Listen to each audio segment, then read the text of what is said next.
నంద్యాల జిల్లా నందికొట్కూరు నియోజకవర్గ పరిధిలోని తరిగోపుల గ్రామంలో 10వ తరగతి విద్యార్థులందరికీ కూడా మనోధైర్యాన్ని నింపుతున్న తెలుగు పండితులు.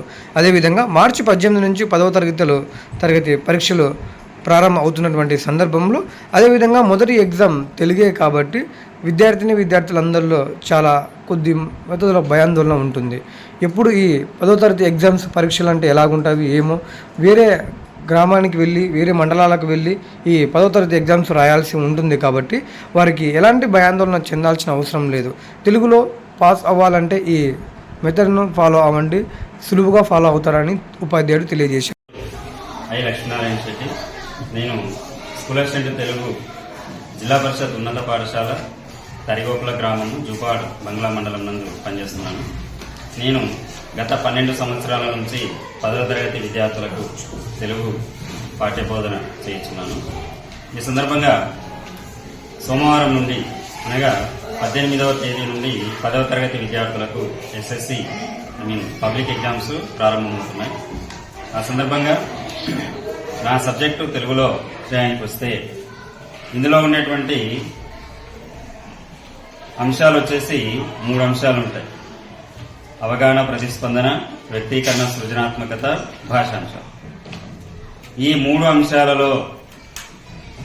అంశాలకు సంబంధించినటువంటి ప్రశ్నలు అయితేనేమి, వాటికి సంబంధించినటువంటి భాషాంశాలు అవన్నీ అయితేనేమి పూర్తిగా పాఠ్యపుస్తకం నుండే మీకు పరీక్షకు వస్తాయి అని పిల్లలకు మేము చెప్పడం జరిగింది. ఆయా అంశాలపైనే పిల్లలకు పూర్తి స్థాయిలో కూడా తర్ఫీదు ఇవ్వడం అనేది జరిగిందన్నమాట. వాళ్ళు చేయవలసిందంతా పరీక్షా రూమ్లో ప్రశ్నాపత్రం ఇచ్చిన తర్వాత దాన్ని పూర్తిగా అవగాహన చేసుకుంటూ చదవాలి. దానికంటూ వాళ్లకు 15 నిమిషాల సమయాన్ని కేటాయిస్తారు. ఆ 15 నిమిషాల సమయంలోనే ఇచ్చినటువంటి ప్రశ్నపత్రాన్ని పూర్తిగా చదివి దాన్ని అర్థం చేసుకొని ఏ ప్రశ్నలైతే మీరు చక్కగా సమాధానాలు రాయగలుగుతారో వాటిని ముందుగా రాయండి అని పిల్లలకు సూచనలు ఇవ్వడం జరిగింది. మీరు రాసేటువంటి సమయంలో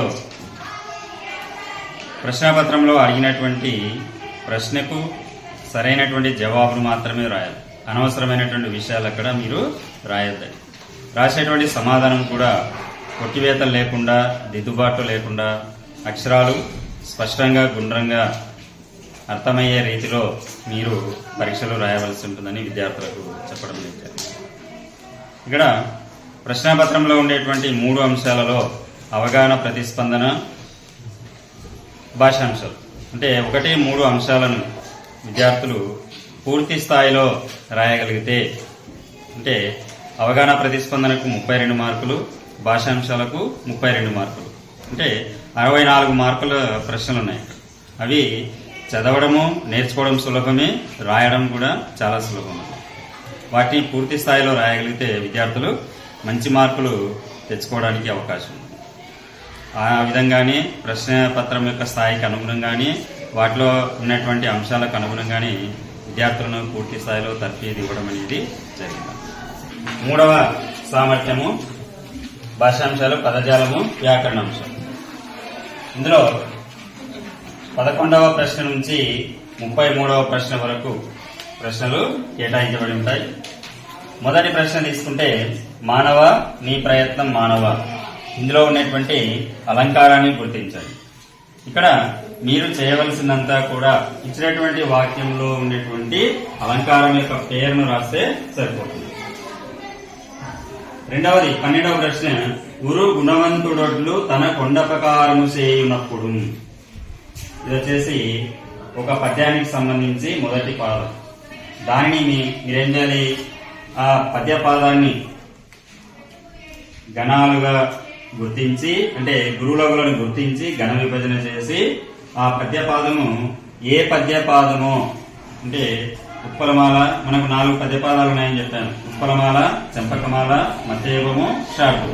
వాటిలో ఏ పద్యమో చెప్తే అంటే 3 అక్షరాలను మనము డివైడ్ చేసుకుంటూ అక్షరాలకు గురు లఘువులు అనేటువంటి గణాలను గుర్తించి వాటి యొక్క గణాల యొక్క పేర్లు రాసి గుర్తించి ఆ పద్యం ఏదో చెప్తే మనము సరిపోతుంది. ఓకే. తర్వాత 13లో చిన్న విద్యార్థులు పరీక్షలు రాయడానికి ఆయత్తమవుతున్నారు. ఇక్కడ గీత గీసిన పదానికి అర్థం రాయండి. గీత గీసిన పదం ఏముంది? ఆయత్తం. ఆయత్తం అంటే అర్థమైంది సిద్ధమవ్వడం. మీరు ఆ ఆన్సర్ షీట్ లో రాసేటప్పుడు 13 ఆ అని రాయాలి. మీరు బాగా గుర్తుపెట్టుకోవాలమ్మా. 13 చిన్న రాసి ఆ ప్రశ్నకు ఏమి సమాధానం రాయాలో అది మాత్రమే రాయాలి. ఇక్కడ ఆయత్తము అన్నాడు. ఆయత్తం అంటే దానికి సమాధానం ఏం రాయాలి? అర్థం రాయాలి. అర్థం ఏమవుతుంది? సిద్ధమవ్వడం. ఓకే.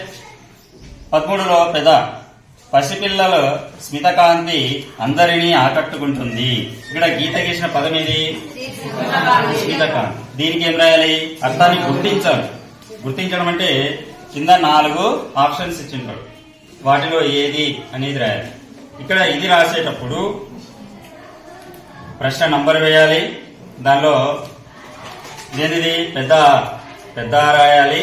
దీనికి ఆప్షన్ ఏమవుతుందో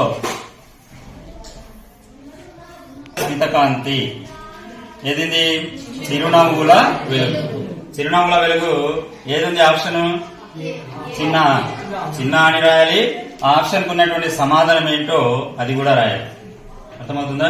నెక్స్ట్ 14లో చిన్న ప్రతి విద్యార్థి ప్రథమ శ్రేణిలో ఉత్తీర్ణులకు కృషి చేయాలి. గీత గీసిన పదానికి పర్యాయ పదాలు రాయాలి. గీత గీసిన పదం ఏది? శ్రేణి. శ్రేణి పర్యాయ పదాలు ఏంది? వరుస. అది రాయాలి. తర్వాత వివరములో ఎలుకలు పాములు ఉంటాయి.